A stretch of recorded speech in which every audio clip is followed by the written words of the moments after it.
ẹ mọ̀ pé ẹ wo irú àwọn ẹrú ọba ń sìn kí ni wọ́n máa ń ṣe orúkọ ọba ló máa ń pariwo all the time tí ìkan náà wọn sàn gbé Ọọ̀ni of Ifẹ̀ for example tó bá dé ó lè dé ó ní Ọọ̀ni òrìṣà olórí ọba ó wọ̀lú ó dé ó máa yẹn ń sìn ẹrú kí la máa pè ẹrú ọba dídì á ní Ìyábọ̀ Òjó Ìyábọ̀ Òjó Ìyábọ̀ Òjó ẹrú Ìyábọ̀ Òjó lòun náà ẹ tẹ̀ jẹ́ ń pẹ́ torí mo rí fídíò àfáà Saheed mọ́ bọ̀ ẹ jẹ́ ń pẹ́ àfáà Saheed.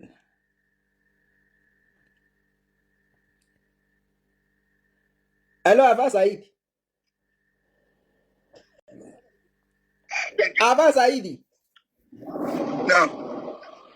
mo máa rí fídíò yìí nípa ọ̀rẹ́ yín tẹ́ ń ṣe sàárà pé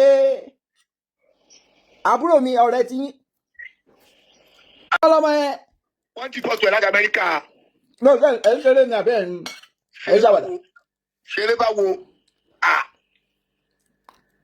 ẹni tí ọkọ lọ́mọ tó yẹ pé òun àti Trump lọ́jọ́ ń ṣèjọba. òun àti Trump kìnìún tó ti di kọ́ọ̀tù láti jẹta.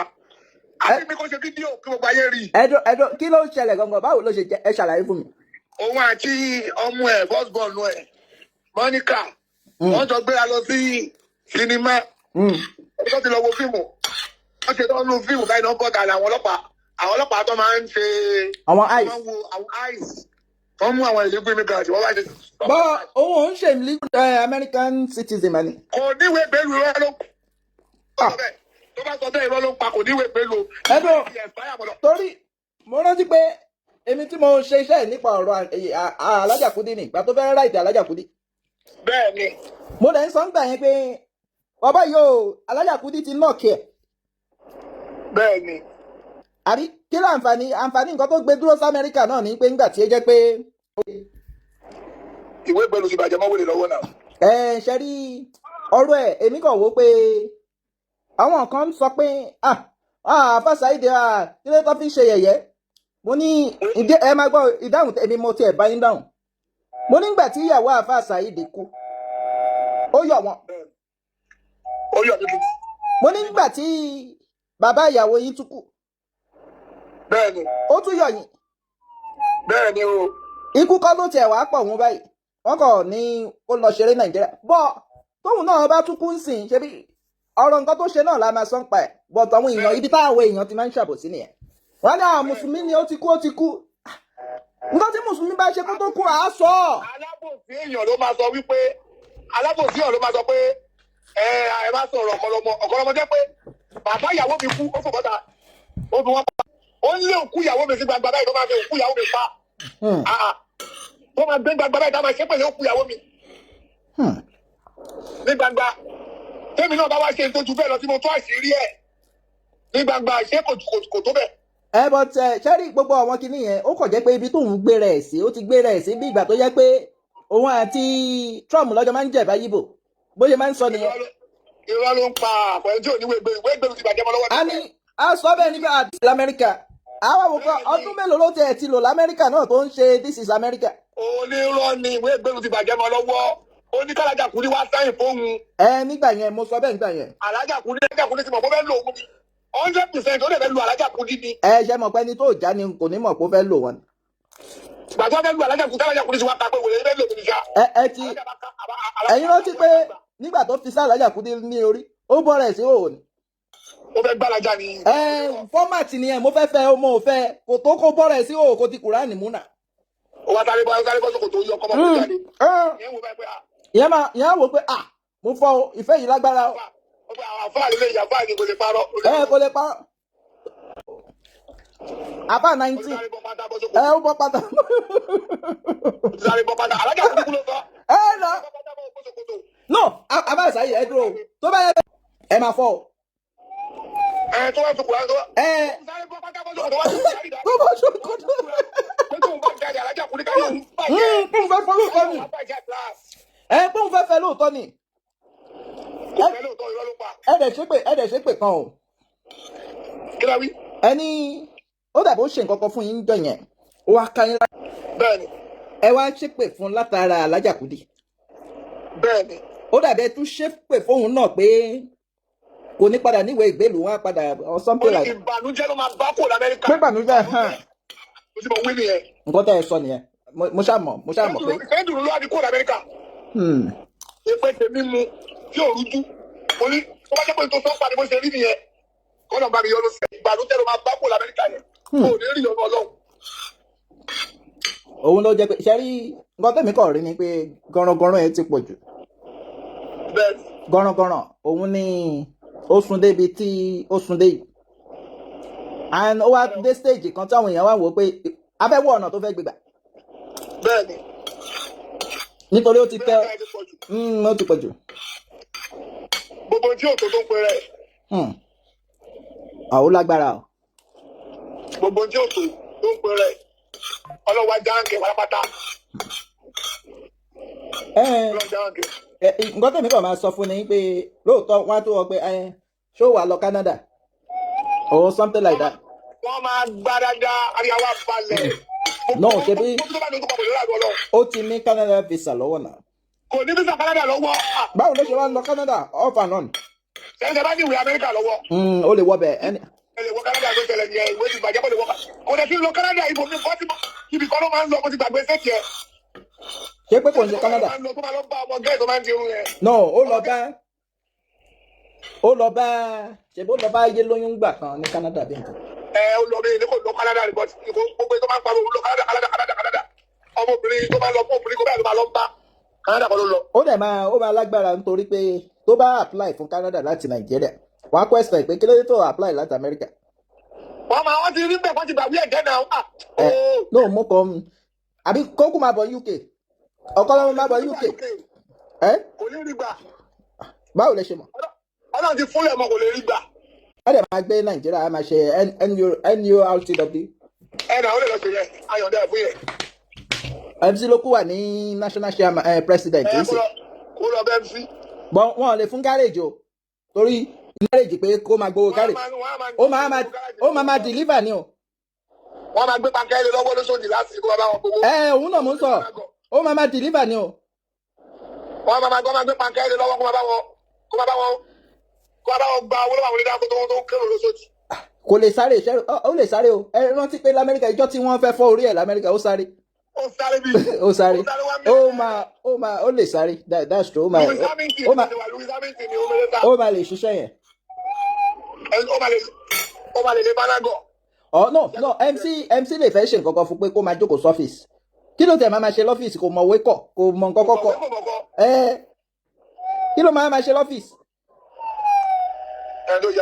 ẹ tiẹ̀ já wò àbí no Sego ò lè gbà síṣẹ́ náà torí ó ti bú Sego bẹ́ẹ̀ ni ó ti bú Sego nígbà. náà kò lè dé ọ̀dọ̀ Sego ó máa lọ sí Àbújá ṣe mọ̀ pé Àbújá yẹn wọn ò mọ̀ l'Àbújá yẹn. kó máa lọ Àbújá yẹn jẹjẹ kó máa lọ. wọ́n á kàn fi sí gáréèjì kan pé kó máa mọ́nítọ̀ àwọn tó ń gbowó ó lè ṣe yẹn yóò ní ìdí kí ọkàn kankan. ó máa bá wọn gbowó. ó lè ṣe yẹn because kò sí àbá ní ó máa padà sí kó lọ máa talẹ̀ kò tẹ̀ sílẹ̀ tó fẹ́ tà mọ́ náà. because ìṣiṣẹ́ mọ̀ iyì tó bá ń sin àdánwò ni bá ṣe lè ràn lọ́wọ́ ni ó yẹ kémi wá ẹ̀yin kọ́ àbúrò tèmi ni o ọ̀tá tiyín ni àbúrò tèmi ni. irú iṣẹ́ wo ló lè ṣe o. Ọ̀kanlọ́mọ pè mí bóyá tí bá nídìí láti rán àwọn èèyàn lọ sí múgbáwá máa wò wá àbí ìyẹn ń kọ́ àbáṣáyé bóyá mo fẹ́ rán sí pé mo dẹ̀ fẹ́ mú nǹkan kan bàdàn mo dẹ̀ fẹ́ mú nǹkan kan bí báyìí o máa fún lówó mọ́tò pé sáré lọ. mo lè gbádùn àwọn bọ́ìsì àmà tẹ̀lé mi lẹ́yìn ìdáwọ́ lọ sí sẹ́ẹ̀lẹ̀. kò ní lè tẹ̀lé yín lẹ́yìn kò ní lè tẹ̀lé yín lẹ́yìn. no lóòótọ́ ó bẹ́rí fún yín bọ̀ kò ní lè tẹ ojú máa tì náà. Ọlọ́run tọ́lọ̀ ń kọ́ kádà rẹ̀ sí ni ẹ̀kọ́ wá dẹrú mi. òun máa ní ìgbéraga pẹ̀lú iṣẹ́ mọ̀ pé àwọn kan wà olòṣì ni wọ́n tún ní ìgbéraga pẹ̀lú òṣì tó ń ta wọn. bẹ́ẹ̀ni. so òun ò ní mọ̀ pé ibi tó yẹ Ọlọ́run kọ kádà rẹ̀ òun sí ni ọ̀dọ̀ tí yín. ṣẹ́gẹ́ tẹ̀ ń sìn. tó bá pọ̀ tí ó máa dẹrú wa. kò ní mọ̀. kò lè pè é àwọn ọmọ ṣe bá ọmọ ẹrú náà là ń pè tẹ́lẹ̀. ẹ mọ̀ bàrà kátà láti ọmọ bàbá. ọmọ ẹrú ni gọ́dọ̀ Abasayi kò ní lè bẹ́yìn ṣiṣẹ́. tó bá lóun fún mi mo fẹ́ ra guinea fowl ní ọ̀sán pálọ̀ ńdọ̀ kájọ máa lọ ní. ẹjọ́ máa lọ. àjọ lọ èmi máa fẹ́ ra ìgbọ́dálẹ́ tó parí máa ní. mo rò pé àní à ń sọ̀rọ̀ ṣẹ́ tá a fẹ́ wá fọ́pọ̀lọmọ. pé máa ní ẹ má jọ ọpọlọmọ lóòwe tó tó yàwó rẹ̀ ayé ìgbà kí. iṣẹ́ òun lẹ́bẹ̀ẹ́ rí fún iṣẹ́ òun lẹ́nu rí fún ẹ̀dẹ̀ ló parí báyìí ṣe kẹ́ ẹ̀ ga ẹni tí fish pond gbogbo ẹja yìí ló máa jẹ tán. Abasayi ẹ jẹ́ wo ṣe jẹ́ àṣẹ báyìí Abasayi ẹ lè gbá sí àmàlà sport yìí náà bọ́ ẹ ní wò wá ẹ. ṣé ni pẹ̀lú kọ́ńpléǹtì fún yín ká. ẹ connect ẹ. ẹ ó lọ. ẹ ní wò wá ẹ náà ni ìyọ́n máa ràn. tọ́lọ́ntẹ̀ tí ní kẹ́ borí ẹ̀ yẹn ẹ máa ràn lọ́wọ́ ni. ẹ ti mọ yín ẹ bí àpè. iṣẹ́ ti connect ẹ. èmi mo ti connect ẹ. lọ́ọ̀dẹ̀ méjèèjì ni mo connect ẹ mọ yín. mo ti gbé sí kọ́ńpléǹtì fún yín. Kò tí ì wọlé. lọ́ọ̀dẹ̀ méjèèjì lélẹ̀ mo ti gbé sí kọ́ńpléǹtì. kò tí ì wọlé ẹ ní sùúrù Ọlọ́run jẹ́ gbogbo condition ayé ẹ̀ náà ni èèyàn fẹ́ ràn lọ́wọ́ ó ń ṣe pé àdánwò bá ní. wàláì lọ́ọ̀dẹ̀ méjèèjì kọ́ ẹ̀. ọ̀kọ̀lọ ẹ̀ẹ́mìà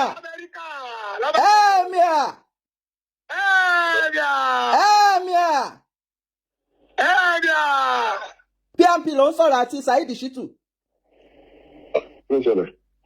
kí ni ó ṣẹlẹ̀? nítorí ọlọ́run à ń sọ̀rọ̀ pa ẹ̀jẹ̀. lórí ọ̀rọ̀ Nàìjíríà tó wà ní à ń wò pé báwo la ṣe lè ran ayé ẹ̀ lọ́wọ́ ni. PMP. Saheed. ọ̀rọ̀ tẹ́ ẹ̀ sọ yẹn tí ó bá padà rí rẹ̀ kí ni kò ṣẹlẹ̀ sáyé. no nǹkan tèmi gbọ́ lèmi ń sọ. Saheed farabalẹ̀. àjọ fídíò pé owó ojú ẹ pé Ọ̀kọ́lọ́mọ tí ẹ kọ́kọ́ gbé mi èmi gbọ́ ni máa gbọ́ Ọ̀kọ́lọ́mọ dúró. Saheed farabalẹ̀ ọ̀dẹ̀ ni ẹ̀wọ̀n gan tiẹ̀ gbọ́dọ̀ gbọ́dọ̀ tó ṣe. Ọ̀kọ́lọ́mọ dúró. Ọ̀kọ́lọ́mọ. wo bí ó mọ̀ pé mi ò kì í fọ́ fún ẹ tó bá di very very time. Ọ̀kọ́lọ́mọ. wo bí Saheed máa ṣe fídíò. Ọ̀kọ́lọ́mọ dúró ó mọ̀ pé mi ò ń láìkì nǹkan tó máa ń ṣe nǹkan tí mò ń sọ ni pé mo gbọ́ ni mo dẹ̀ pé afá Saheed láti béèrè pé báwo ló ṣe jẹ́ èmi rí ìgbà tó wọ plate èmi ò rí nà. ó yà ń gbọ́ tiẹ̀ à ń gbọ́. Ọ̀kọ́lọ́mọ à ń gbọ́. ẹ̀mí à ń gbọ́. ó nù ẹ́ ti tẹ mútù sọ̀rọ̀ tó ṣe. ó yà ń gbọ́ à ń gbọ́. ọ̀dẹ̀ ni wọ́n ti ọ̀dẹ̀ ni ṣé ti di nǹkan tó fẹ́ sọ ni pé ìdí Saheed ń sọ kókàn búra láàrin èmi àti ẹ̀ pé tí ò bá rí bẹ́ẹ̀ kí ni kò ṣẹlẹ̀ sí. gbogbo níbi búra ìwọ náà jáde èwo làbọ̀rọ̀ búra ìwọ náà jáde kó fi ràn wá pé kò rí bẹ́ẹ̀ o èwo làbọ̀rọ̀ búra sọ́dìgbà tí wọ́n bá búra ni. kí ló ṣẹlẹ̀ ẹni kọ̀ọ̀kan lọ́mọ ṣe fídíò. nẹ́tíwọ̀kì àwùjọ ti Nàìjíríà pàápàá wọ́n náà bọ́ síta. ṣé fídíò gbogbo ayé mọ̀ fún wa Nàìjíríà pé ibi tó wà rè. wọ́n náà wọ́n nẹ́tíwọ̀kì ní takutájí tó ń lò yìí. èmi ni mo máa ń kọ̀ǹtú ẹ̀ wọ́n kọ́ ló máa kọ̀ǹtú mi. no fi control ẹ̀ èmi fẹ́ mọ òótọ́ nù ẹ̀ ta ló ń sọ òótọ́. no dúró Ọ̀kọ́lọ́mọ ta ló ń sọ òótọ́ nù ẹ̀yin méjèèjì lèmi fẹ́ mọ̀ èmi ò mẹ́ni tó ń sọ òótọ́ mi ò mẹ́ni tó ń purọ́ ǹsìn. Báwo la ṣe fẹ́ mọ̀. wàhálà ìmọ̀ àjárò ẹ̀. ok báwo la ṣe fẹ́ mọ̀. kí ìgbà àjárò ẹ̀ kí n má ṣoríire kí n má jẹ́ ìlàyà. ó ṣe jalálẹ̀ yìí ká tiẹ̀ wò ó pé ok jalálẹ̀. dídéètì èmi ò dídéètì Ọ̀kọ́lọ́mọ èmi ò dídé kò sí nǹkan tó kàn èmi kàn fẹ́ mọ̀ òótọ́ ni. ṣe fídíò ní wọn Amẹ́ríkà ṣe fídíò tó bá yé. mọ tó ṣẹlẹ̀. ọ̀yà àmọ́. èmi fẹ́ kẹ́ni bọ̀dì ìdàtọ̀ wọ yín lẹ́tàn. nídìí táwọn ẹlẹ́ta ló ń ṣe nǹkan tí èmi gbọ́ lélẹ́yìí èmi fẹ́ mọ̀ òótọ́. ẹ̀gbọ́n mi ẹ̀yin ṣẹ́rí èmi gbọ́ jù yín. lọ́lẹ̀ anybody ló lè gbọ́n jura wọn lọ fi yẹn lẹ̀. tí mi ò bá ṣe fídíò yẹn. ìjọ wo ló máa ṣe convenient time. ó bẹ̀rẹ̀ ó fẹ́ lọ ṣe background America sínú yàrá àbí èmi ò mọ̀. Saheed tí yóò bá wá ti wá rí bẹ́ẹ̀. má ṣe pé kò tó ìpè. Ọ̀kọ́lọ́mọ Ọkọlọmọ kò nídìí pé èèyàn sọ pé kò rí báyìí èèyàn sọ pé o ti wà Nàìjíríà ìwádìí convince ẹ pé mo ò sí Amẹ́ríkà mo wà ó kò nídìí rọ́nà kò nídìí pé mo ń gbọ́ sà. mi sọ fún yín pé màá ṣe fídíò. orí ẹ ti dàrú mo bá ṣe pé fún un. no má ṣe pé Ọkọlọmọ má ṣe pé nǹkan tó máa ń bẹ̀ mí nínú ilé ìpè tó máa ń ṣe yìí má ṣe pé. àwọn ṣe no ẹni sùúrù ṣé èmi wà ní tó máa control náà ó bàbá ẹ̀ ló máa ṣe àwọn ṣe pé fún un. wà á ṣe ẹlẹ́yà worldwide máa bàbá fẹ́ ṣe ẹlẹ́yà worldwide. èmi kàn fẹ́ mọ̀ ta ló ń sọ òótọ́ náà yín méjèèjì mo fẹ́ mọ̀ nísìnyí pé ok Saheed ni wọ́n ti deport Ọkọlọmọ. òun làwọn èèyàn kọ́mẹ́ntì ẹ̀ wọ́n ní kò ṣe fídíò tó bá gbọ́dọ̀ kọ́lọ̀ ta. sá. tíwájú láì program lẹ́wà èmi ń dá yín lójú pé èmi ò Ṣakiru Alimi ọmọ àdìyó. ok. àná onírọ̀ ní Ọkọlọmọ ṣe fídíò tó bá jẹ́. bọ́ọ̀tù mi l'Amẹ́ríkà. ok. èmi dẹ̀ sọ fún pé màá ṣe fídíò ṣùgbọ́n ìkọlẹ̀ máa control mi. níjọ́ wo sódà á lè join ní fídíò yẹn níjọ́ wo. ẹ wo bí ó dà mú fún yín pé jábọ́ títí tí mi ò bá ṣe fídíò tó ìjọ́tẹ̀ ìlérò pé ẹ bẹ́. no èmi ò lérò kankan níjọ́ wo ni fídíò yẹn máa wáyé káwa náà lè wo fídíò àwa Saheed ìbọ̀lẹ̀ tí ń gbọ́ àwọn information yìí. ẹ wo bí ẹjẹ tó dúró fún yín. ṣé rárá but allegation wà ńlẹ̀ yìí. èmi sọ wípé Saheed kọ́ ló máa control nítorí mi mò ń control. a ní kò sí nǹkan tó ń jẹ́ control so that ọ̀rọ̀ yẹn á lè yẹ everybody because. P&P Saheed go. Ọmọ ẹ̀ bọ́ta ẹ̀ àwọn ọmọ ẹ̀ máa wọlé sí school ní ọdún 26. Àní tí ò bá rí bẹ́ẹ̀ kí ni kò ṣe é tọmọtọmọ. no àfẹ́gbẹ́ ń bì àná àfẹ́gbẹ́ ewu ni tọmọtọmọ ń tì Ọkọlọmọ ilé ò láìké eléyìí bọ́tà P&P mò ń gbọ́ sà. tí mi ò bá ṣe fídíò kí n máa jírí. nígbà wo káwa lè join Ọkọlọmọ ti sá lọ.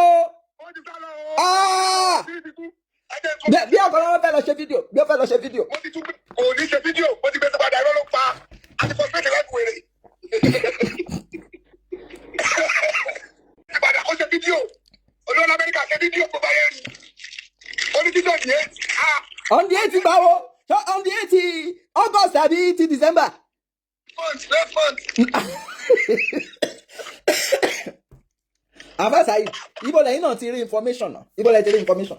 èmi tí a bẹ̀rẹ̀ kàgbọ̀n mi náà. ibo náà èmi ò sọ pé ń purọ́ o mo ò dẹ̀ sọ pé ṣẹ́kọ̀ pé mi pè yín láti pé mò ń gbọ́ mo rí fídíò yín ṣé ń gẹ̀ẹ́tì mi but báwo lẹ́yìn ṣe gẹ̀ẹ́tì information. P&P ìbá sọ̀rọ̀ fún mi ẹgbà bẹ́ẹ̀. ẹjẹ ń tẹ èmi fẹ́ náà ti on the 8th September 8th kátẹ́ sọ pé kò lè show kátẹ́ sọ pé kò lè ṣe fídíò lálẹ́ yìí èmi tún máa kọ on the 8th sílẹ̀ báyìí lómi dà. Ọkọlọmọ ní 8th l'Amẹ́ríkà bíbo. èmi ò sọ pé irọ́ ló ń pa o Saheed mo ò dẹ̀ sọ pé irọ́ lẹ́yìn náà ń pa gẹ́gẹ́ tẹ̀ ń sìn ṣùgbọ́n on the 8th yẹn máa kọ́lẹ̀ torí ó ti sọ pé ó máa já rọyìn on the 8th a máa kọ́lẹ̀ September 8th. ẹ̀yin náà gbọ́dọ̀ ló máa tó ṣe fídíò.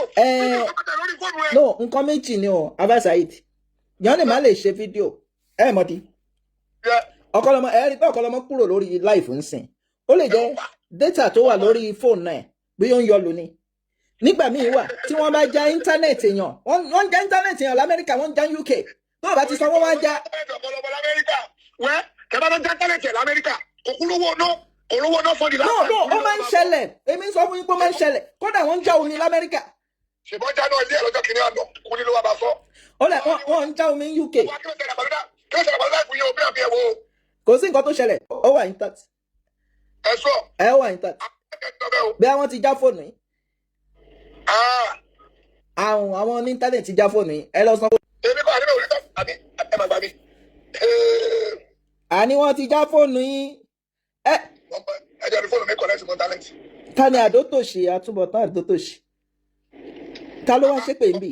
Ọkọlọmọ yeyeyeyeye kàrí lẹ́yìn kó máa bọ̀ láti bò mí lẹ́kí ní báyìí lẹ́kí mo ti dá mi báyìí kó máa bọ̀ kó lọ jẹ́ kí ní fa o kí n gbà bẹ̀ lọ.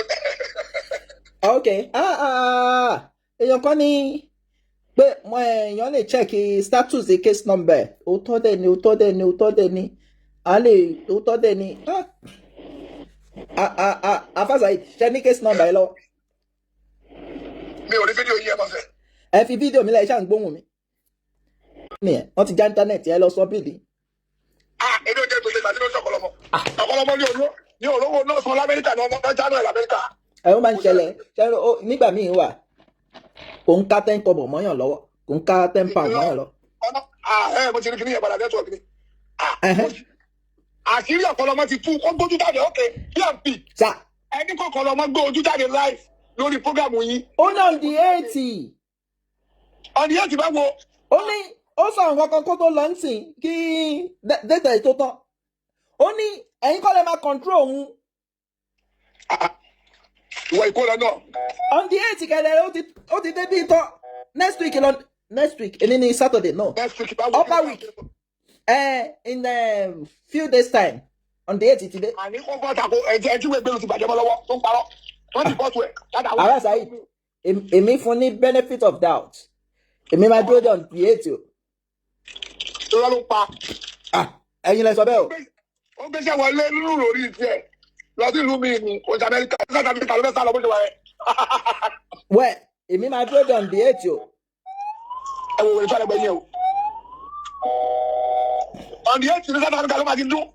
But òun ti sọ pé kò rí bẹ́ẹ̀ kátẹ́ ẹ̀ wá sọ pé ẹni sà. Ṣé ẹ pè mí ní fídíò? Mo lè pè yín. Ẹ pè mí fídíò. Mo ń dá ìlú lọ ni. Ojú ọ̀nà ni mo wà. Ẹ pè mí fídíò. Ẹ jẹ́ kí wọ́n kọ́ sí jáde. Ẹ pè mí fídíò. Ok. Ẹ gbọ́ tún mi jáde. Mo ń bọ̀. Ok. Mo ń bọ̀ mo tiẹ̀ fẹ́ wo. Ẹ máa kọ́kọ́ kọ́ tiẹ̀ náà ni. Ẹ máa kọ́ tiẹ̀ náà ni. Ok.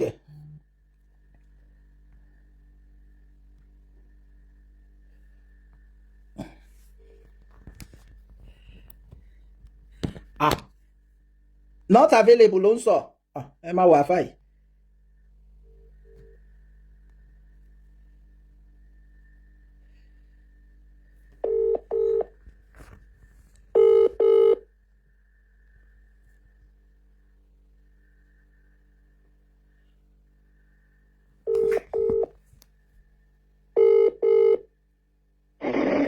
Ẹ̀yin dà Abba Saheed. Ẹ gbójú mi sí láì báwọn èèyàn mi ò sá pamọ́. Abba Saheed. Bàbá. Kí ló dé tí nǹkan yín rí báyìí? Jábà gba kò ló kó bá mi yẹn tẹ́lẹ̀. Ẹ̀yin ní kọ́kọ́ ló kọ́ gbà. Mọ̀mọ́ funfun náà ẹni tó fún yín jẹ́ màgbákò. Mọ̀mọ́ funfun náà ti parí ètò òun náà jẹ́. O ti wá wà pa báyìí sí ìrùbọ̀n mi ti wá wà pa. Dúdú ni irùngbọ̀n yín tèmi mọ̀ few months ago. Èmi kan tó yẹ kó fáyì sí lójú àwọn tèmi ni ó ti lọ bẹ́ẹ̀. Kí ni ìjà màgbákò yóò rí lè bá irùngbọ̀n yín jẹ́ o. Ẹ má wọrí ti. Pọ̀mọ́ funfun náà ó ti bà skin òun náà jẹ́. Ẹjẹ́ yìí pọ̀pọ̀ lọ́mọ fídíò. Ó yẹ pé. Lẹ́gbà ẹ̀ kó bá gbọ́ fídíò náà. Wọ́n jẹ́ àmọ́ mi tó wà l'Amẹ́ríkà. Ọ̀kọ́lọ́mọ tó tún ẹ̀ka dé bá fọ́kùnrin náà lọ́gbọ̀n. Èmi lè dé. Ẹ pé ṣé ti pé padà ẹ ti pé. Mo ti pè sí fídíò. Ẹ pé. Fídíò. Ó kọ́ sí táyé gbogbo ayé. Kò ní gbé bí abi tó wà. Kò tó bẹ́ẹ̀ kó gbé. Iná lè má ṣe ibi tó wà iná lè má ṣe bẹ̀. Iná sì ń bẹ̀ báwo. Ṣé benefit of doubt lèmi ń fún un. Ẹ gbàgbé bá ní tẹ̀síà òtún yìí náà wá káàkiri gbogbo lẹ́yìn. Èmi yàrá dúró de on the 8th. On the 8th kẹ ọ̀kọ́lọ́mọ gbé fídíò tó bá tọkùnrin gbé fídíò abẹ́rẹ́ Amẹ́ríkà sójú ilẹ̀ ti sún Amẹ́ríkà ní ilẹ̀ òtí sún Amẹ́ríkà ọ̀kọ́lọ́mọ gbé fídíò pìtìpìtì ti ba ó kọ̀ tiẹ̀ padà. Ṣókọ̀tẹ̀ ni for real. Ó kọ̀ tiẹ̀ padà ní àṣírí ti tú kó lè gbé. Gbé fídíò ẹ̀sìn ipò ọ̀kọ́lọ́mọ PMP máa ẹ̀pù ẹ̀ bó ṣe wà Nàìjíríà yìí máa bó aago mi yìí fún kó lọ ta. Èlò lago yín yẹn what? Èlò ló what? Mo lè sẹ́ndì kíní ẹ̀sìn yìí o 5,000 ìwé mọ́tò tó àgbẹ̀ wẹ̀lẹ̀ yìí ó sì mú ẹ̀ lẹ́yìn wẹ́wẹ́ wẹ̀lẹ̀ tó wà mọ́tò yìí. Ṣé kókò bí 5,000 almost 6,000 pounds 5,000. Ok ṣé pé kókò gbé fídíò. Kó gbé tó bá gbé màá fún lágbèrè kó lọ tà kó fi wẹ́wẹ́ all right. Ẹ pé ó ti gbọ́ láìsí ẹ wà lórí láìsí ẹ pé. Ọ̀kọ́lọ́mọ gbé fídíò ọ̀kọ́lọ́mọ tilẹ̀kùn bóde kò lè bóde ọ̀kọ́lọ́mọ tilẹ̀kùn wọ́rí kò lè àṣírí ti tú. Èmi máa dúró dé on the 8th náà. Ó jáde gbogbo tún jáde. Kò tó bẹ́ẹ̀. Kò tó bẹ́ẹ̀. Ṣebí tó bá ṣe fídíò lọ́ndì 8 yẹn. Ó gbọ́dọ̀ ṣe níwájú notable place in America bí. L'Amẹ́ríkà. Àbí kó jókòó sínú yàrá ẹ̀ pẹ̀lú chair recliner yẹn. P&P wọ́n ti gbé ọ̀pọ̀lọpọ̀ ọmọ sí tò lẹ́yìn. Ṣé lè yẹn? Àwọn ìyàwó. Ọ̀pọ̀lọpọ̀ tó jẹ́ pàdé lọ fóònù owó ẹ̀ ní ẹ ti gbàgbé ní P&P. Ẹ mọ̀ èmi ò tiẹ̀ wá follow. Mo ò follow gbogbo kíní ẹ̀ mọ̀. Mo ò follow ẹ̀ mọ̀. Àánú mi dẹ̀ ṣe o. Ẹ jẹ́ ìjà sọ̀rọ̀ iṣẹ́ tí ó lè ṣe ní Nàìjíríà. Ẹ fi on the 8 sílẹ̀. Tọ́n the 8 bá bá wa láyé. Oníṣẹ́ tó lè ṣe Nàìjíríà tí a kò bá tẹ̀lé mi lẹ́yìn. Ẹni sùúrù. Wọ́n wá náà tó wáyé lọ́sẹ̀ tẹ̀lé mi lẹ́yìn. Ava Saheed. Tí on the 8 bá bá wa láyé, a máa wo fídíò tó bá ṣe. Bọ́ lọ́wọ́ yìí. Ava Saheed. Iṣẹ́ tó lè ṣe because àṣírí ẹ̀ kẹtẹ̀ bọ̀ àṣírí ẹ̀. Ọlọ́run á kọ́lé fẹ́yìn náà lálùjọ náà. Àní kó máa bọ̀ kó wá dẹrù kú. Kó náà wá dẹrù kú. Kò lè ṣerú kú ẹ online ló ti lẹ́nu ẹ̀yin náà ṣá mọ̀. Gbogbo tó ṣe ẹgbẹ́ jó ni. Online ló ti lẹ́nu ẹ̀yin náà ṣá mọ̀ wá ṣerú. Gbogbo ọmọ Nàìjíríà à ń pè ọ̀pọ̀lọpọ̀ sí fídíò kò wá o. Mo tún tún dáyò ń kọ̀ tiẹ̀ ni o. Olówó Amẹ́ríkà kọ̀ tiẹ̀ ni o. Olówó lọ́ba tòkó kọ̀ tiẹ̀ ni o. Kò wá náà. Ó kọ̀ tiẹ̀ padà ní bó ṣe wà yẹn. Ọmọ ọ̀dẹ̀ ọmọ bàá kátàlákà ọmọ bá bí àlà. Kílẹ̀ ìforí burúkú àbáyé rẹ̀ bàjẹ́ ni. P&P o. Mò ń gbọ́ yín sà. Ẹni pàkọ́ lọ́mọ òde wa ó ń kọ̀ tiẹ̀ padà ṣe wà láì. Ẹ jẹ́ ń pè àbúrò tèmi ni ó lè gbé lọ́dọ̀ tèmi. Kò lè gbé náà ṣe bí wàhálà kọ́lọ́ rẹ̀ ti pè. Ọ̀tá tiyín ni àbúrò tèmi ni. Bí sáà gbójú ṣe ojú omi gbogbo tún jáde. Ẹ jẹ́ káwọn èèyàn olójú mi P&P náà, ẹ jẹ́ olójú mi náà. Mò ń bọ̀. Ẹ jẹ́ ń pè àbúrò mi náà. Ẹ jẹ́ olójú mi mò ń pè. Wọ́n ní pé P&P ò parọ́ mọ́ náà. Èmi náà ti ń pè àbúrò mi ni. Ó ń kọ̀ tiẹ̀ padà ní. Ọ̀kọ̀lọ̀ kí ló dé tó ń kọ̀ tiẹ̀? Ìwọ gan o máa ń jẹ́ kó jèrè ọ̀rọ̀ lára ẹ̀. A ní kò ṣe fídíò ó ń dájọ́ sí fídíò on the 8. Orí ò tiẹ̀ pé. Ọ̀pọ̀lọpọ̀ jáyé ò ti bàjẹ́ náà wọ́n tó tó the 8. Orí ò pé rárá. Orí làlẹ́kẹ̀ mi ni. Wọ́n ń fẹ́ mi lọ́n the 8. 2 weeks time. Mo lè tún pè é sí ká tiẹ̀ verify ká wẹ́ gbogbo ẹ̀ kúrò. Lórí ọmọ yóò pé náà. On the 8 ló máa tó ga inú ògbóṣù. Kò rí làlẹ́kẹ̀ mi ó dẹ̀ ń fún mi lọ́n the 8. Òun fún mi ní ìsìkọ́ mi. Irú nọ́nsẹ̀nsì wo ni ẹ? Àbúrò yìí dẹ̀ pé. Náà ó máa bíyànjú náà. Ta ni irú ẹ̀ máa ṣe tí ò ní dùn? Olóògùn kú ọmọ mọ̀rùkúsù. Kí ló dé? Ó dẹ̀ sọ mí di kí lórúkọ ọmọ ẹ̀ tó kéré jù yẹn náà. Kí lẹ́ pé ọmọ ìdánmọ̀ ẹ̀ tí ọmọ ọkùnrin yẹn? Ó dẹ̀ sọ mí di ọmọ yẹn pé on the 8 ló máa tó ṣe fídíò. Ògùn orí ò pé náà. Àṣẹ pé ó kọ̀ tiẹ̀ padà o. Gbogbo ọmọ Nàìjíríà kọ́ lọ́mọ òde gbójú jáde ó kọ̀ tiẹ̀ padà. Ó gbójú jáde P&P ẹ̀jẹ̀ bá lójú mi kó tó bá ń pè ní láì. Ó rí ó mọ̀ pé ìpúrọ̀. Ṣé báwo ni? Ava Saheed ni. Ó súnmùrẹ́ mọ̀ ọ̀gọ́rọ̀mọ brọ́dà yìí kọ́ ti bọ́ọ̀lù padà. À ń pè fídíò bọ́ọ̀lù. Ó ti bá pè wọlé. Náà irú nọ́sẹ̀nsì wo nìyẹn kéèyàn máa sọ fún mi láì ṣe tí èèyàn bá sọ fún kí lórúkọ ọmọ ẹ̀ kékeré yẹn mo tún ti gbàgbé. Òkìkí. Tí a bá sọ fún Kìkì pé next week máa ṣe fídíò ọmọ yẹn náà ní Dad, are you alright? Dad, are you alright? Olórí lẹ́sìn fún ọjọ́ fídíò lórí burúkú ọmọ mọ̀lúkú. Onírọ́. Àpò pàdé fóònù padà ní o. Òun mo fi béèrè pé ṣó fẹ́ lọ ṣe background Amẹ́ríkà sínú yàrá ẹ̀ ni. Àpò ọ̀pọ̀lọpọ̀ àkòyé mi ò bí ó bẹ́ẹ̀ bí AI. Ó bẹ́ẹ̀ bí AI lọ́wọ́ nínú wa o. Báwo wá gbọ́ àwọn òbí AI? Ọlọ́run á ṣàánú ẹ̀. Ọ̀kọ́lọ́mọ ó tẹ̀ jẹ́ kí inú bí mi lálẹ́ ìbọn Ọlọ́run á ṣàánú ẹ̀. Ayé ti gbàdẹ́. Ayé wẹ̀rẹ̀ ti pèsè bá. Ọlọ́run á ṣàánú. Ó gbójú jáde bọ̀ wọ̀ ní mọ́tò. Ṣé mo ra ọ̀pọ̀lọpọ̀? A ti pè é kẹ́kẹ́ ohun tó ṣe ló gbà ọ̀pọ̀lọpọ̀. Ẹ̀yin èèyàn bí mo ṣe ń tún pẹ̀lú àìló kọ́ tiẹ̀ o. Ká ní mo dẹ̀ ní ẹ jẹ́ Kí lẹ fẹ́ ṣe?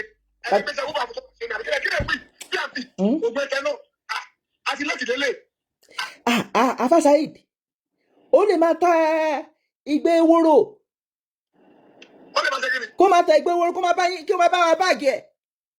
Àtúntò lè ní o, ọlọ́mọdé tẹ̀ gbé wóró náà.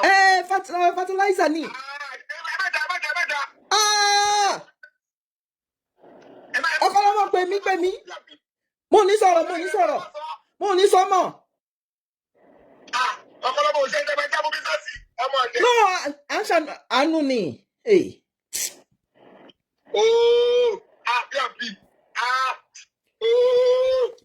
Ṣé lẹ́bẹ̀rẹ̀ ó tún bírèdì ẹ̀ fún business? No, kókò máa bá wa fi síbí. Akọ̀ ṣe síbí. Kókò máa portion ẹ̀ tó bá ti portion ẹ̀ ṣẹ́gẹ̀tì ń sìn.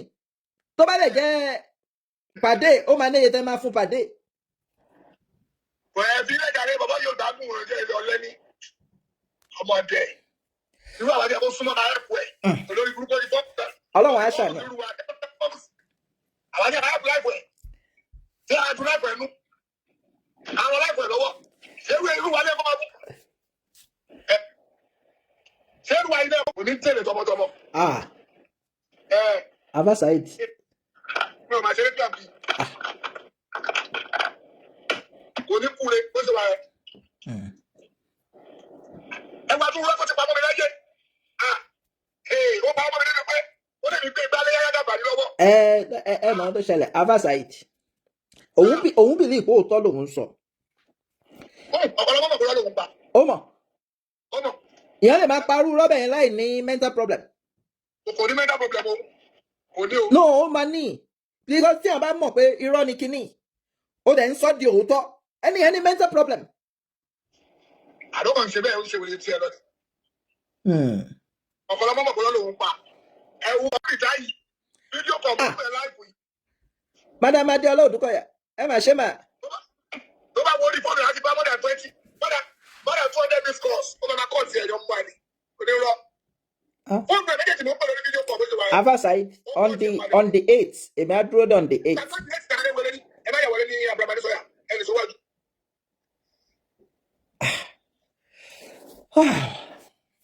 Ọ̀kọ̀lọ́mọ, bàbá ìyá ìlàjẹ, ó ṣe. Ta ni mo tún lè pe o? Wọ́n bọ̀ Abba Saheed. Písà kìíní kan tó wà ọ̀dọ̀ písà yẹn. Madam Adéọlá Odùkọ̀yà, ẹ ṣé gan. Ọ̀kọ̀lọ́mọ kẹ̀. Lórí ọ̀rọ̀ Ọ̀kọ̀lọ́mọ, wọ́n tún fún mi 2000 star lórí ọ̀rọ̀ Ọ̀kọ̀lọ́mọ. Inú wọn bá wọn yọ ń dùn. Inú wọn tún dùn. Wọ́n bọ̀, ta ni mo lè pe o? Ẹ̀yin yẹn wà lórí line náà. Wà bẹ́ẹ̀. Oh, okay.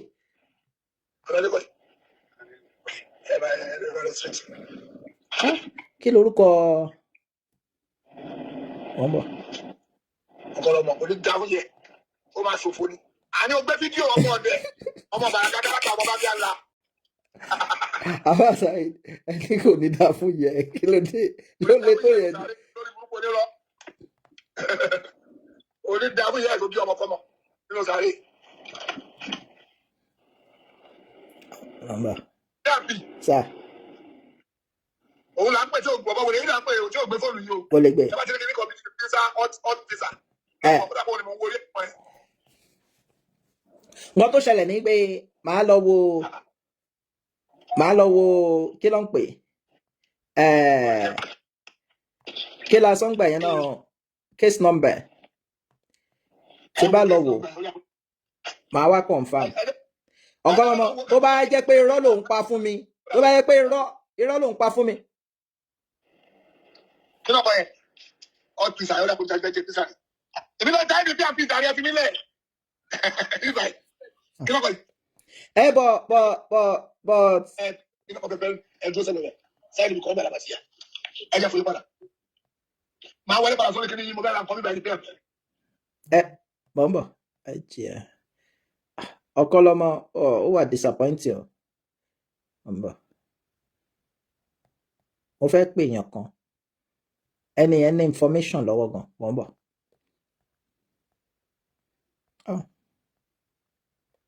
Who's that person? No. Ọ̀kọ̀lọ́mọ. Bọ̀m̀bọ̀. Homeland. Ọ̀kọ̀lọ́mọ wá fún wa ní on the 8th. On the 8th, long. Okay. What is this?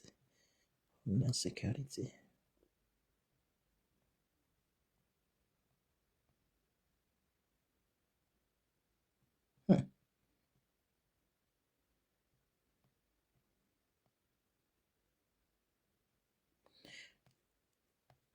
But nǹkan tó ṣẹlẹ̀ tẹ́mi kàn rí ni pé Ọ̀kanlọ́mọ ó ti step on toes jù. Bó ṣe ń ṣe ìjòyè ló ń ṣe ọba. Bó ṣe ń ṣọba ló ń ṣe ẹrú ọba. Èyí tó tiẹ̀ wá pọ̀ jù ni pé àwọn obìnrin tó ṣépè fún gan àwọn gan pọ̀. Ọ̀kanlọ́mọ èmi ń sọ fún ẹni àwọn tí wọ́n jóbìnrin tí wọ́n ṣépè fún. Èmi ò ẹni is it true? Èmi ò lè sọ o. Àfà Saheed ló ń fún information sìn. A dẹ̀ ní kí Ọ̀kanlọ́mọ kúkú ṣe fídíò. Gbogbo information yẹn a lè wò pé bóyá Àfà Saheed ló ń purọ́ ni o. Àbí Ọ̀kanlọ́mọ ní àrárá o. Ó dé on the 8th kóhun tó lè ṣe fídíò. On the 8th of next month. On the 8th of next month ló náà wá ṣe fídíò. Èmi ò mọ̀ nǹkan tó fi fẹ́ ṣe fídíò lọ́n the 8th of next month yo.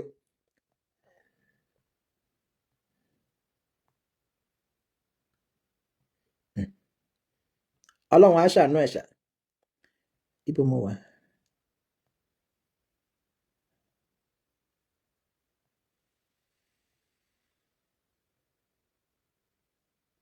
Mo ń bọ̀ mo fẹ́ wá last information tá a gbà yẹn ni. 1, 2, 3, 4. Mo ń bọ̀. America. Yeah. No, change the phone now.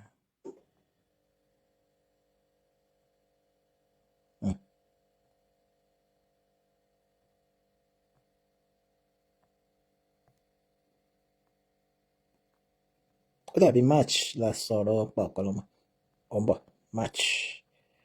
Let's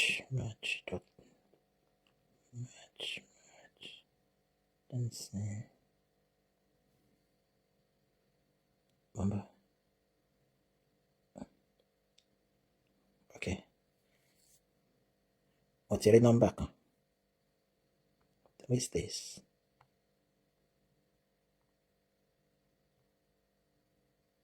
Okay. Bubble. 1, 2.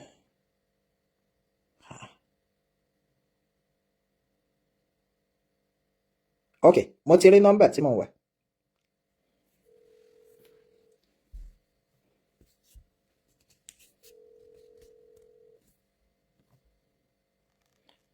Hello, ẹ kálẹ́. Ṣé mo lè gbé yín sórí live? Ọ̀rọ̀ Ọ̀kanlọ́mọ là ń sọ. Mo fẹ́ ṣé ẹ̀yin mọ̀ anything nípa ọ̀rọ̀ Ọ̀kanlọ́mọ? Mi ò really follow o. Ẹ wà live o. Okay. Àfà Saheed ní wọ́n ti deport Ọ̀kanlọ́mọ.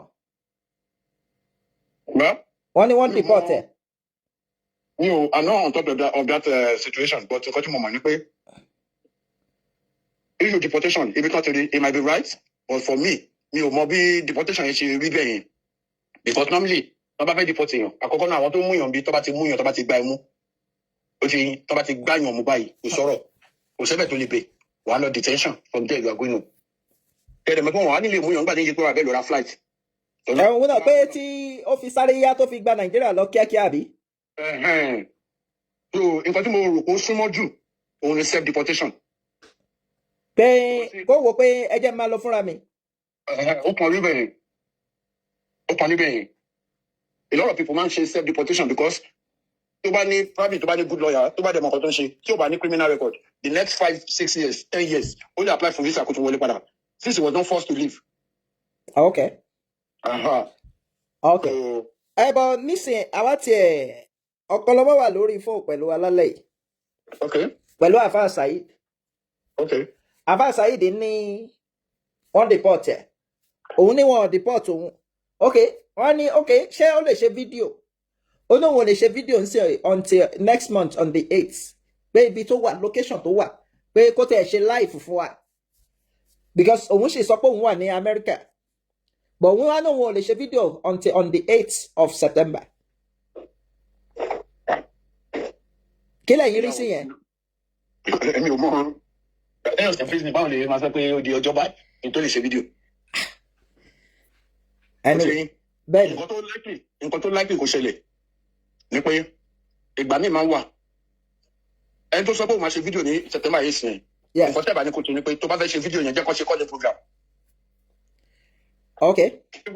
Kẹ́lẹ́ kó máa lọ o máa ti recorded video tó ti fi sí date yẹn tó ti wò pé okay by this date àwọn èèyàn àṣírí lè ti tú ó yá jẹ́ sọ pé September so o ti wá record láti last month kò máa play fáwọn èèyàn ní September 8 ẹ ti understand. So what you do is that if it is true that you want to do anything ní September 8 ẹ jẹ́ kó ṣe calling program. Even ẹ máa gbọ́ kò tẹ́ ẹ ní ìdí calling program ṣe mọ̀ pé discussion kan ti wáyé lénìí.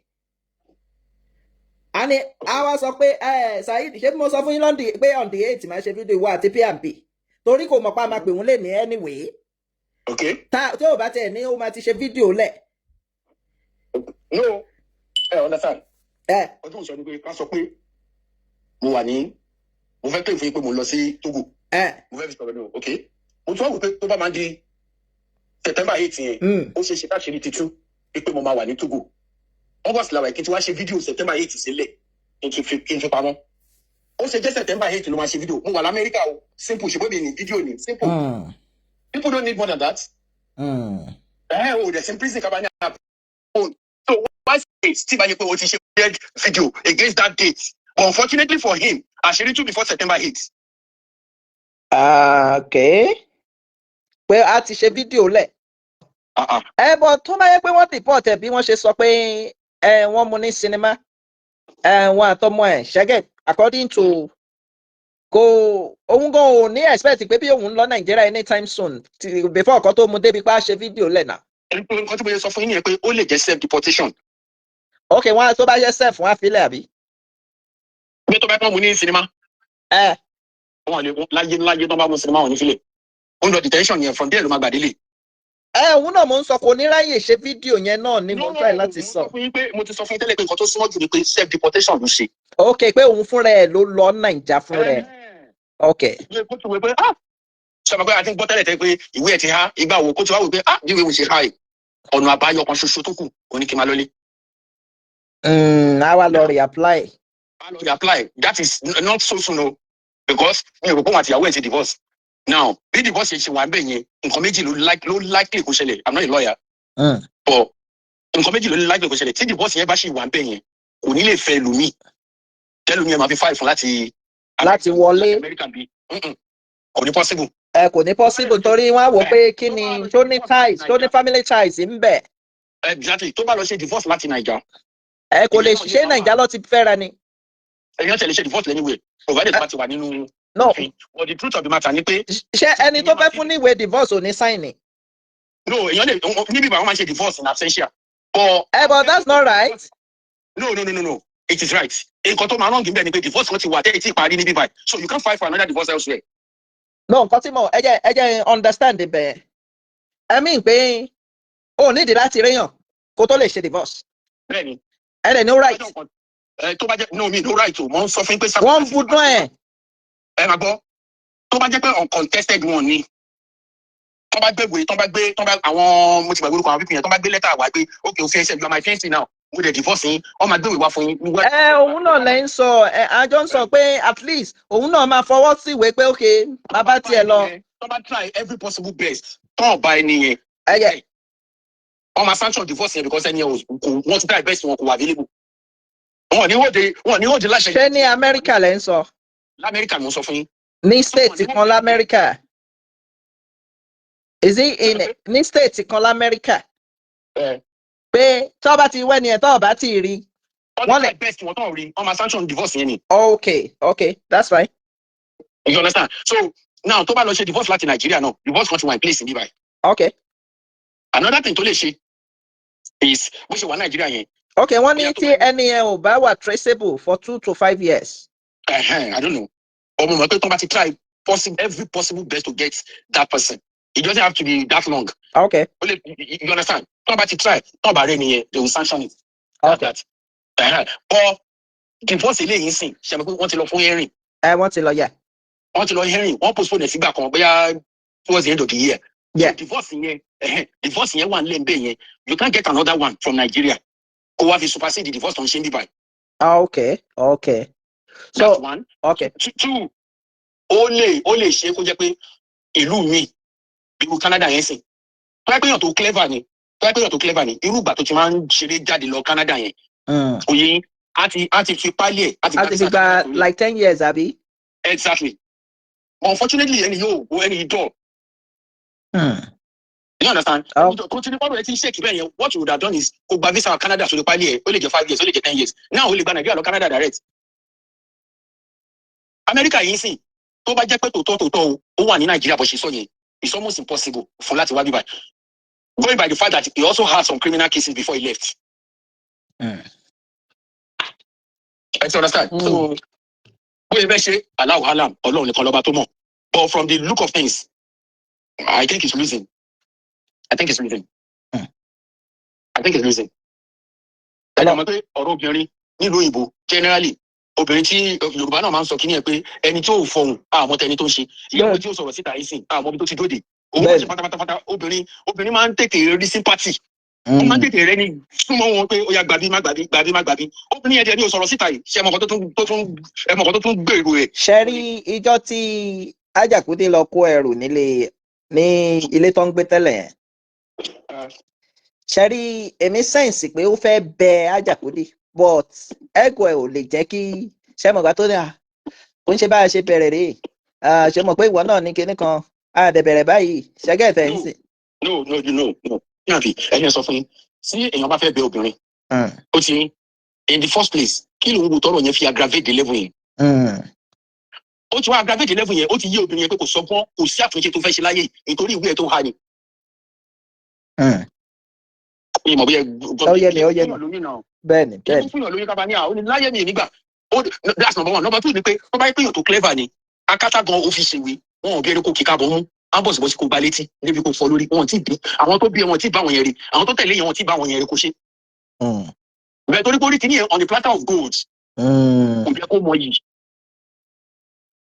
Bẹ́ẹ̀ wáyé tó bá ní opportunity kan fún ní ìtàn akátá kan kì í ṣe odidi akátá o kan fún ní odidi ìtàn akátá kan pé ó yá gbà kó má rí ẹ̀ kò ní máa treat ẹ̀ bẹ́yìn.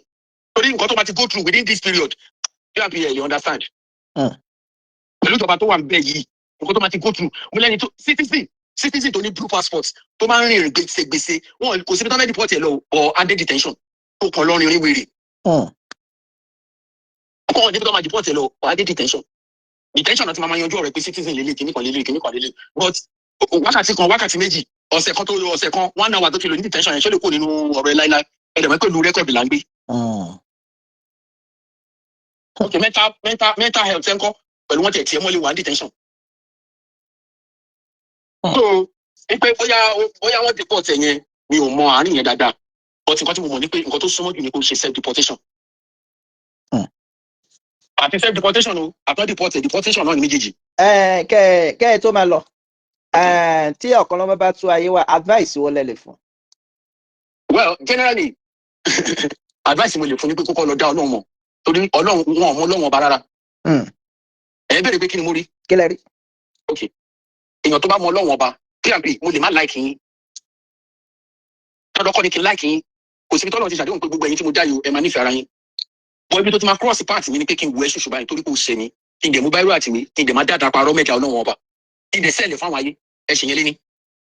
Ẹlẹ́ẹ̀kejì òun ni pé ṣé nígbà tí ọmọ àbúrò Malam Yusuf tó wà ní UK ó kọ́ ọmọ lọ lóyìnbó bọ́kànlọ́mọ náà ṣe kọ́ ọmọ lọ sí Amẹ́ríkà báwọn many other people ṣe kọ́ ọmọ lọ lóyìnbó ṣe nítorí kọ́ lè ṣòrire ni ẹ̀dẹ̀ wa ring ẹni ẹ frustrate ẹni from the look of things from what Ọ̀kanlọ́mọ pronounce with his mouth òun náà wà lára àwọn tó consent tó dá sí kọ́ńtọ̀ gbìmọ̀ pọ̀ káwọn ọmọ ènìyàn fi jẹni tó ń gbé Nàìjíríà.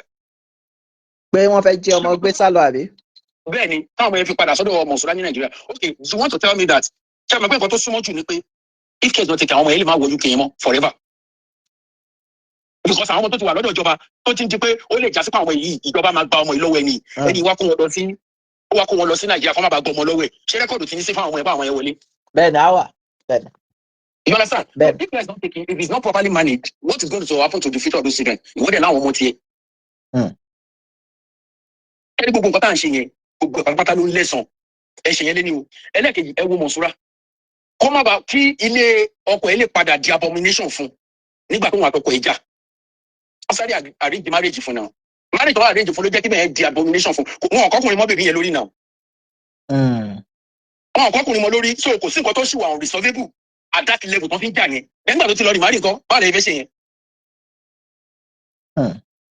Ó di méjì. Ẹlẹ́kẹta ẹ wo àwọn. Ẹ̀fọ́ mo rò pé wọ́n ti kó ọmọ fún Monsuransi àbí. That's what I'm saying. Àwọn ọmọ tó ti kó lọ sí Nàìjà most likely àwọn ọmọ yẹn ti lò oṣù mẹ́fà lọ wọ́n ti overstay kan tó kó wọn lọ Nàìjà. What do you think is going to happen to the future? Ṣẹ́rí future wọn ò ní nǹkan kan ṣe because minor ni wọ́n so ìyẹn ò wọ́n lè tó bá di adult yẹ pé wọ́n ti fẹ́ wá sí ìlú òyìnbó wọ́n lè bẹ̀ṣẹ̀ bàbá wò lára wọn náà. Ẹ̀ṣẹ̀ bàbá kọ́ rẹ́kọ̀dù wọn wà ń bẹ́ẹ̀ pé wọ́n overstay wọ́n dẹ̀ kó wọn lọ. Òun náà ni mò ń sọ pé minor lọ́mọ ọmọ yẹn as at that time. Okay, kó wá rí pé bẹ́ẹ̀ ṣe sọ yẹn lóòótọ́ orí bẹ́ẹ̀ ìwọ tó gbèrò orú nǹkan bẹ́ẹ̀ ṣó gbèrò orú fámìlì oní fámìlì kò tó ṣe yẹn lórí kí ni kí là ń fà. Okay, that's true. Kí là ń fà. Okay, wàá gbé àwọn ọmọ ọlọ́mọ jáde wàá gbéyàwó níyàwó jáde wàá máa gbé àwọn ọmọ yẹn ṣépè lórí kí là ń fà gangan. Ó ti fẹ́ ṣépè lálẹ́ yìí náà. Lórí kí là ń fà. Pé fọmọ ẹ búra lé mo fẹ́ yára. Ẹ máa wo bọ́lá ṣe nǹkan ẹ o. Tó bá yẹ pé tòótọ́ by what is going on tó bá yẹ pé tòótọ́ ọmọ ẹyọ kan tó jọ lọ Nàìjíríà yẹn òun nìkan ni wọ́n níwèé àti lóní social security bí ọmọ yẹn náà ló mú lọ tó lọ fi antagonize Alhaja Kudi nǹkan tó fi lọ fi antagonize Alhaja Kudi ní court káṣírí tó tún ní court tó yẹ pé Ọ̀kanlọ́mọ jẹ́yàn tó ní làákàyè ni kò tí tọ́lọ̀ bá ń support you should know yourself òun ṣe nǹkan láì béèrè ẹjọ́ adájọ́ gan béèrè question òun lè kẹ́ ti fàtìfà rẹ̀ kò ẹni kejì yẹn kò tí ì gbà lọ́ọ̀yà o bóde rẹ̀ ti gbà lọ́ọ̀yà kan ló wọ́n fold in fact ìjọ wo lẹ́ni yà abuse oní ìjọba yìí ni ṣé sọ́mà ni àbí winter bẹ́ẹ̀ ṣé winter ń ṣẹlẹ̀ ní June. Unfortunately if I got it right unfortunately time tó sọ yẹn gbogbo lady yẹn wà ní Nàìjíríà that time. Opportunity tọ́lọ́ fún Alhaja Kudi ní time yẹn tí àṣírí fi tún ní kọ́ọ̀tì ẹ̀ kí ṣe gbogbo èèyàn lọ́lọ́run fún privilege yẹn tọ́lọ́ ìgbà fún máa privilege yẹn tó bá gbé abuse of ọmọ lórí ìwé ẹ̀ 30 years. Ṣé mọ̀ pé òun náà gbogbo ẹ̀ ó ṣàkànrún gbogbo ẹ̀ mọ́ náà ń gbà yẹn pé. wàá lè máa rún gbogbo ẹ̀ mọ́ kó máa wá wò pé láti ní láti. Ọdẹ ló ṣé mọ̀ pé Ọ̀kanlọ́mọ ò kọ̀ kí ayé èèyàn má bàjẹ́. Òṣìṣẹ́ ti rí bẹ́ẹ̀ yẹn. Kò kọ̀ pé tóun bá ṣàti rọ́nà lọ ayé tiẹ̀ ò bá bàjẹ́ kò kàn. Ṣe rí bẹ́ẹ̀ yẹn. Obìnrin yẹn ṣe fídíò ìjọ kan tí mo wò obìnrin yẹn ní àwọn ọmọ tóun ra páàdì fún níbo ni ìyá ọmọ yẹn wà tóun fowó ti ra páàdì fún àwọn ọmọ yẹn. Dúró Ajidis orí ẹ kò pé Ajidis orí ẹ kò pé ṣé tọ́lá yìí sọ pé wọ́n ti deport ẹ̀ ó ń fetí sọ̀rọ̀ ni àbórí ẹ̀ ò pé ni kí ló ń wá ń bí ganan Ajidis kí ló ń wá ń bí sórí ẹ pé ṣá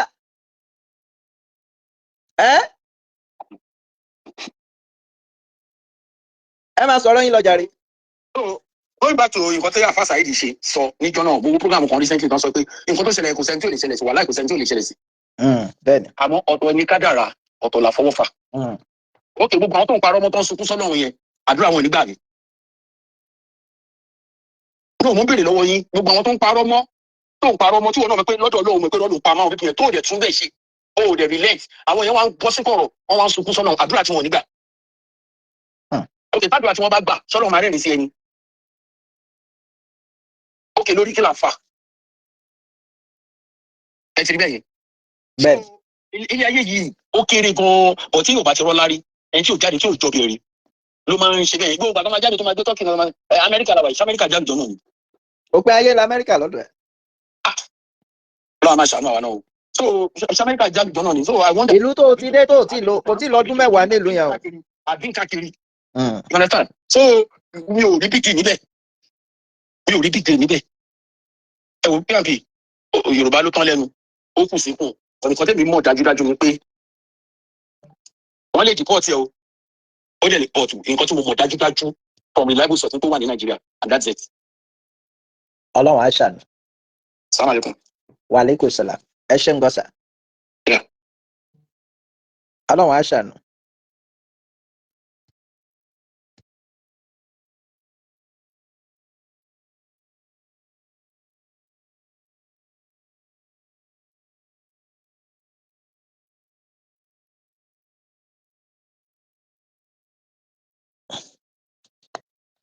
Anyway, a rí ọjọ́ mú solókun.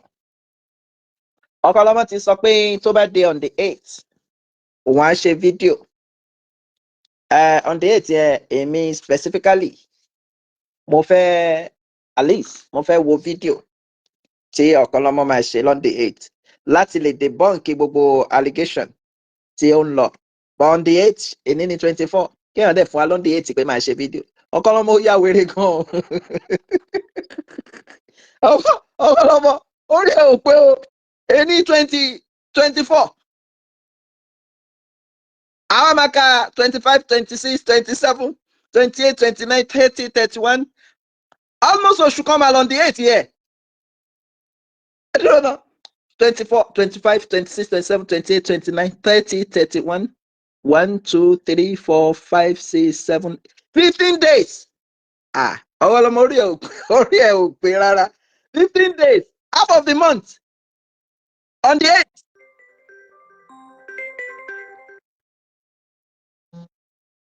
Ẹni tó pè yẹn má pè sórí ẹ má pè sórí eléyìí. Bọ́m̀bọ̀.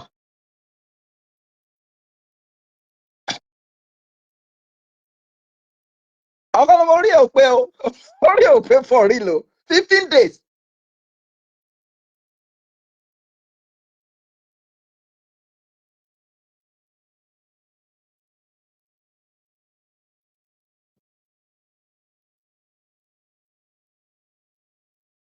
Hello? Sin speaker ẹ má worry.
Ọ̀rọ̀ tó wà ní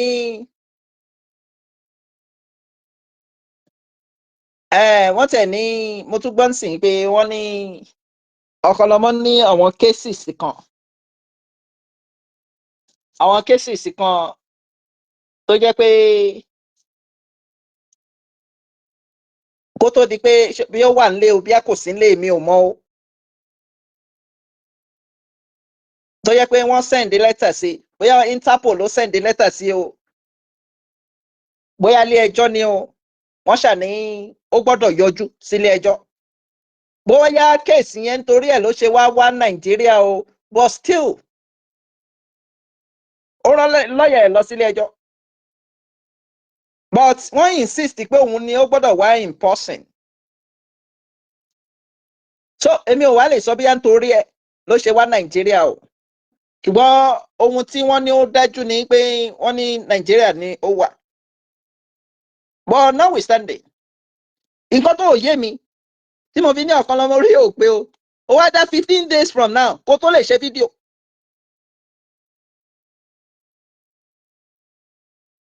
Èmi kàn máa pin ní kọ́mẹ̀ntì yín ṣẹ́rí tẹ́ bá ti send comment ẹ̀ send ẹ̀ mọ́ star tẹ́ bá ti send ẹ̀ mọ́ star ó máa pin rẹ̀.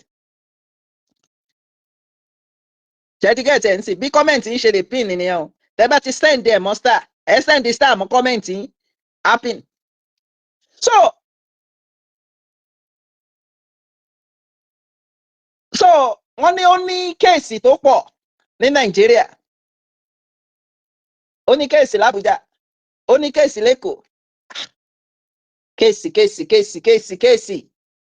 ṣé Ọ̀kanlọ́mọ ló wá ya ọ̀daràn tó yìí ni.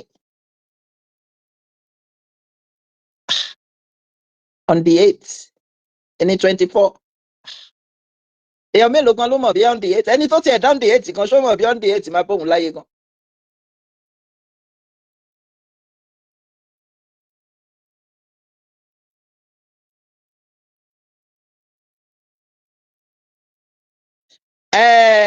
èèyàn kan ní Ọ̀kanlọ́mọ páwọn kan ń believe ẹni tó pa Ramoni Ìlọrin Ramoni Ìlọrin tó pa Fúsá.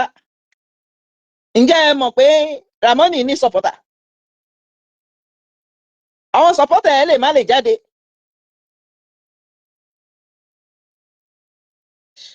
Ẹni tó pa ìyá ẹ̀ why on the 15th? A ní supporter ẹni tó pa ìyá ẹ̀. Tí gbogbo ayé mọ̀ pé òun ló pa ìyá ẹ̀. Ẹ wo Naira Marley bully. Naira Marley bó ṣe wà ẹ́ bully ni. Àti Sam Larry. Àwọn náà ní supporter. Naira Marley bully ni.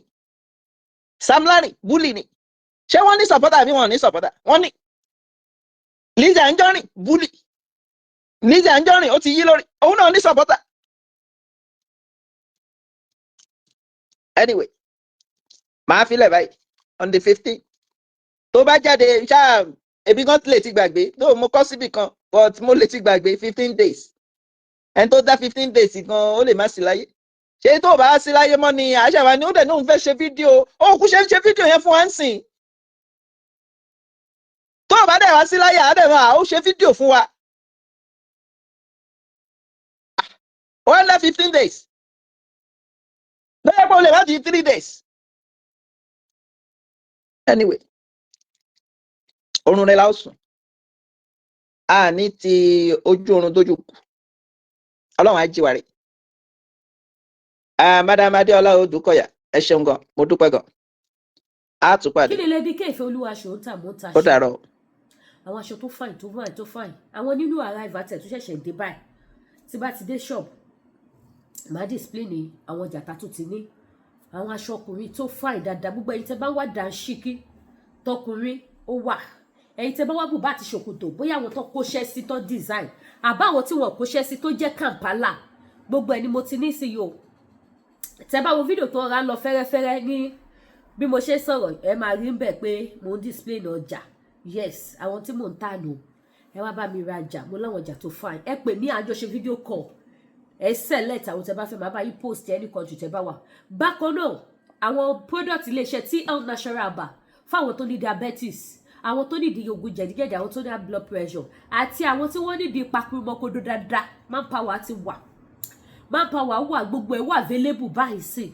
Ẹ tètè wá ra títí kì í ṣe kó wá tán Lady K mo dẹ̀ ti fẹ́ pè tẹ́lẹ̀ o. Àwọn product yìí ṣiṣẹ́ dáadáa. Àwọn èèyàn ń rà, àwọn tó rà fún àwọn èèyàn. Mo fi Ọlọ́run tó dá mi ṣẹlẹ́rìí. Àwọn èèyàn rà ní ọwọ́ mi. Wọ́n á tún pè mí pé Lady K mo nídìí sí mo fẹ́ fún yàn. Wọ́n rà fún àwọn èèyàn. So èyí dẹ̀ tètè wá ra títí yẹn má bá wọn dàgúnlá. Ẹ má bá wọn dá ṣàmì láì. Ẹ ti ra rán tipẹ́tipẹ́ àsìkò nàtrú ti dé o. Aláì ti kọjá lọ́dún ayé yìí nàtrú ló kàn. Ẹ wá rajà. Bákan náà èyí tẹ́ bá fẹ́ ra àwọn ọṣẹ àánú, ọṣẹ ìṣẹ́gun, ọṣẹ aṣínà, ọṣẹ ìbùkún. Ìjọba bìnrin jẹ́ blow. Jésù, èmi àti kìíní ìyá ọlọ́wọ́ kò mi yọ lọ́wọ́ rẹ̀.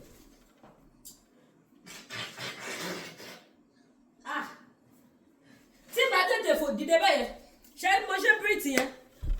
Káàdì mi tètè dìde ni yóò kàn fò yọ ní pọ̀kí. Ọlọ́ba fi wá ṣẹ̀sìn. Ibo ni wọn bàbá mi gbé fídíò yẹn dé náà wá pín káàkiri gbogbo ayé. Wọ́n á kúrò bẹ̀ wá lẹ́wọ́ bó ṣe ń ṣe kumú pèsèpèsè. Wọ́n á pè mí lólóhùn dánwò. Ní mọ̀ pé wẹ́dà ni. So, gbogbo ọ̀nà tó dín kọ́là.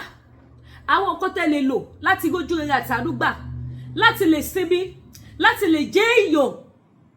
Nílé ayé kò ṣe dúró wò. Àwọn nǹkan tẹ́ lè fi dígá. Ìbá jẹ́ fún ìgbéyàwó. Ìbá jẹ́ fún iṣẹ́. Ìbá jẹ́ ni tó wọ́kọ àbí tó wọ́yàwó. Ìbá jẹ́ ni tí ọ̀rọ̀ náà lọ tí gbogbo ẹ̀ kò dì mọ́ àbáyé kò máa ń kórìíra ẹ̀.